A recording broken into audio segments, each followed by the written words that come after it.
Hi, I'm Tia Cristy, and this is the Journey to TEDx Wilmington, an all-day event happening in Wilmington, Delaware. We got 24 speakers that have hit the stage today, and George Jones just got off the stage. All right, Mr. George, Tia, how did it go?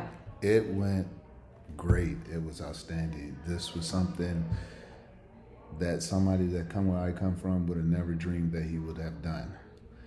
Now, it was out of my comfort zone because I've done speaking many a times, but I've had notes to be able to look back on. Now with this one, it was challenging, but it forced me to be able to do something that I didn't think I was capable of doing. So now I think I can do any type of speaking now from today's.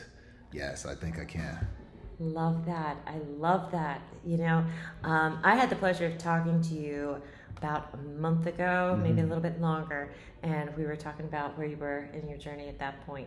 And remind everybody, what was the title of your talk? The present dad, I talked about my journey to fatherhood and what, a lot of men, I have a lot in common with a lot of men before I did this. And so I had to make sure to change to be a better dad, to be present for my three boys. So for me, every day I wake up, every day in life, everything is about them. Being the best possible father I can to them and helping them to be successful at whatever they want to do in life. That's my goal. I love that, George. Okay, so I'm going to share a little bit. George went from being a professional athlete. Yes, ma'am. To being like super dad. Yes, basically, yes. Pretty much basically, what you did. Yes. And I love that. I mean, so you had shared with me, and I hope it's okay to share. You went from, missing a lot with your kids, and you started to see that absence, and you were like, I can't do that. I have to get in there, and you've gone full-fledged into that. I think it probably started with my oldest son, GJ, like when I was up there today talking, that I was there as a dad 24/7, but I wasn't present because I was so locked in trying to build an athlete and not be his father. And so I had to recalibrate and redo everything that I did. I had to understand that in order for GJ to be successful and the rest of his, my sons, Cooper and Max, I have to be there. I have to be their father, not their coach, not their trainer, not someone who's trying to help them get to the professional ranks or do well in high school. So it took a little while because for me growing up, I thought that being a father, you will push your son like to the absolute best on the football field, baseball, whatever it may be. And that's not true. That's no longer true to me anymore. So now I know that if I help my boys do what they need to do, they're going to be successful in life, whatever it is. I love that. Yeah, I think certain generations were taught, you need to be a pusher. There's a lot of parents out there that had the mindset like, oh, I have to be a pusher, and we're sponges. We grow up with that, so we think, oh, that's the right way to do it. But then someone comes along and says, no, there's a different way to do it. Oh, yes, for sure, and that's amazing. There's no book to being a parent, especially a dad. So everything is pretty much trial and error.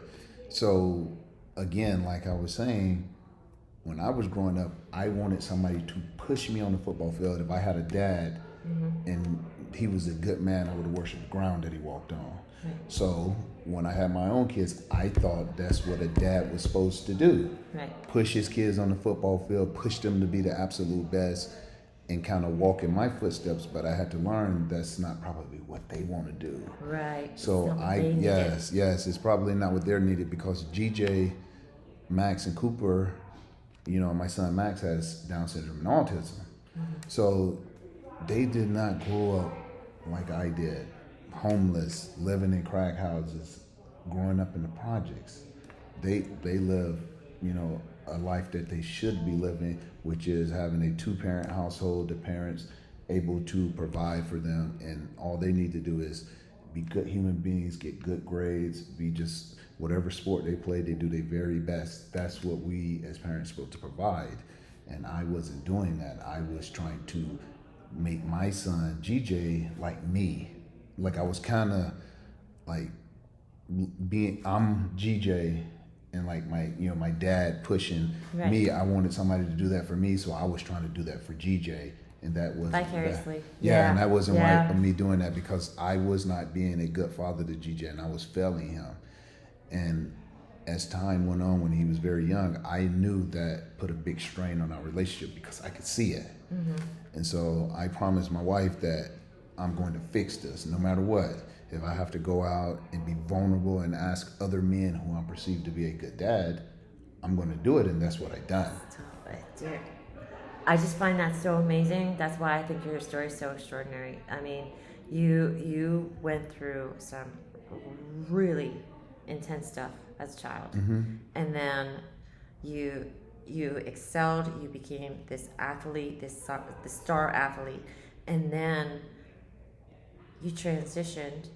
Trying to be the father that you were missing, and realized it wasn't what your children need. Like, George, you impress me constantly. I mean, I'm very honored to call you my friend. I appreciate it. I want you to share, because you wrote a book. I want you to be able to share that link with everybody. So go ahead, give them the link, because I don't want to forget that. Well, you can look at all of our stuff through www.thepresenttdad.org. The book is available. The Present Dad is available on Amazon.com.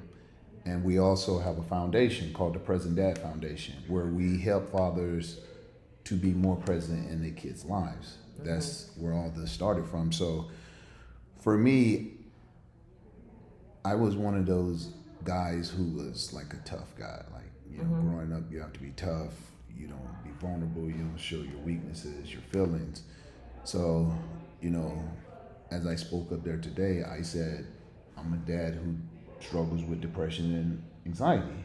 So I wanted my boys to know that. I wanted to know that it's okay to ask for help. It's okay to not have to put on a brave face all the time. Yeah. Because as men, we often, for example, you have a, dad or a parent with their little boy, the little boy fall, what would dad say? Get up and stop crying. Rub some dirt on it. Yes. And so with me, I encourage my boys to show their feelings. If you're angry, tell me you're angry. Right. If you're happy, express it. I don't think that's a sign of weakness. I think that's a sign of growth. Right. In my opinion. So, what I'm doing is really common sense. It's just, if you really think about it and you really, really put it together. But, with so many people so busy with job and whatever they got, I'm lucky to be able to do this because of my wife, Katie, right, who has allowed me the freedom to be at home and to be a present dad, a full-time dad. Because Katie's killing it. Yes, Katie is the amazing. CEO of the Domestic Violence Hotline. Her and her one of her other co-workers, Crystal Justice and Wayne Justice over there, who does all the PR for me for my social media. So we got a nice little team here that That's beautiful. yes, nice team Beautiful. that we're trying to do great things and help as many fathers out there as we possibly can. I love that. And I love, real quick, George, I love how you said you encourage them to express, to communicate their feelings. So many parents don't take the time to say, express your feelings, communicate your feelings. Like they'll just let somebody act out, and it's not about acting out. Like there's a difference between being reserved and hiding your feelings or pushing your feelings down. You want children to communicate, and I think that's beautiful. It's really just a fine line, and I think that people really they skew these definitions sometimes, and I love that you are really cracking down on that. And Tia, I would say with me now, I probably go overboard. You know how we say before we have kids, I'm not going to spoil them. I'm going to not do this. I'm not going to do that. But I find myself with, especially GJ and Cooper, because Max, he's, nonverbal. He doesn't understand everything. So I probably say to GJ and Cooper, I love you probably 100, 200 times a day. Nothing wrong with that. And I probably texting, I do the exact same thing. When they wake up in the morning and when they go to bed, I go to each one of them room and I talk to them for a quick second, tell them how much I love them, how proud I am of them, and I will always be here to make sure you're successful. So for me, I think because I didn't have a dad growing up that I'm overcompensating for it now, which is for me is a good thing, and because I have no other things in life I really want to do, because playing professional sports, being a 1%er was good enough for me. Right. And now my whole goal in life is to make sure GJ, Max, and Cooper are successful at whatever they choose to do, and I'm going to be here on this earth and stay alive until that happens. That's right. Oh, I love that. I love that, because you know what? We all make mistakes, but you know what? Those kids will always know how much their dad loves them. Yes. So, that's the important part. I appreciate you. I appreciate you saying that. Yes, I appreciate it. That's the one thing that I don't know if you got to catch the speech, and my mentor Archie Manning, Peyton said on the documentary, he said, I always knew my dad where he was going to be at. I know he was there for everything, and that's what I wanted GJ, Max, and Cooper to always say about me. My dad was there for everything. He didn't miss anything, and up to this point now, I haven't. And hopefully, if the good Lord keeps me healthy, I won't miss anything. My dear friend. Yes, Oh, I appreciate gosh. you. I'm so proud of you. I'm so you. proud of your journey. I am so honored that you've shared your journey with me, and thank you for making time to be here today. I enjoyed it. Hopefully, I can come back and do some more stuff with you guys. I would love that. I would love that. So, if they asked you to do another TEDx, would you do it? We're here? I mean, anywhere. Yeah. Oh, I'll do it anywhere now. Yeah. Yes, I know.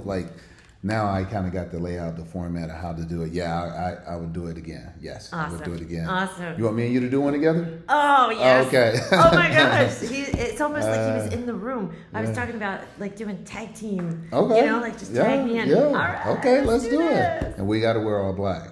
Oh, yeah. Always black. For sure. Always bet on black. Yes. For sure. Yes. I'm in. All right. Well, thank you so much, George, for coming No today. doubt. Appreciate it. I love you. Love you, man. Love you. All right. Ma'am. Not man. Ma'am. Hold on 1 second. All right, so we got more speakers coming up. This is how we do it live. We always got things happening, but we got more speakers coming up. We are getting close to the end of the day, but we are still going strong. George, thank you again so much. My pleasure.